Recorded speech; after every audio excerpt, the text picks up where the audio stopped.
धम्मपद पापवग्गो यो अपदुट्टस्य नरस्य दुसती शुद्धस्य पोषस्य अनंगनस्य तमेव बालं पच्यति पापं सुकुमोरजो पटिवातं वखितो।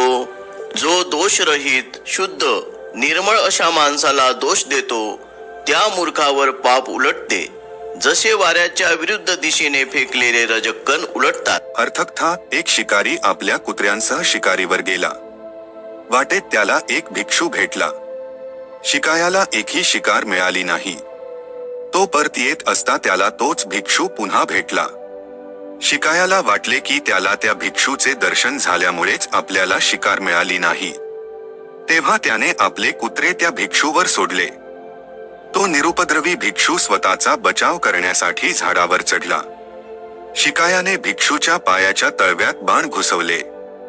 वेदनेचा प्रतिकार करण्यासाठी भिक्षू धडपडत असता त्याचा झगा शिकायाच्या अंगावर पडून त्याने तो झाकून गेला। कुत्र्यांना वाटले भिक्षूच झाडावरून खाली पडलेला आहे म्हणून त्यांनी त्याच्यावर हल्ला केला व त्याचा जीव घेतला। आपल्या हातून काही चूक झाली आहे का हे जाणून घेण्यासाठी तो भिक्षू बुद्धांकडे आला।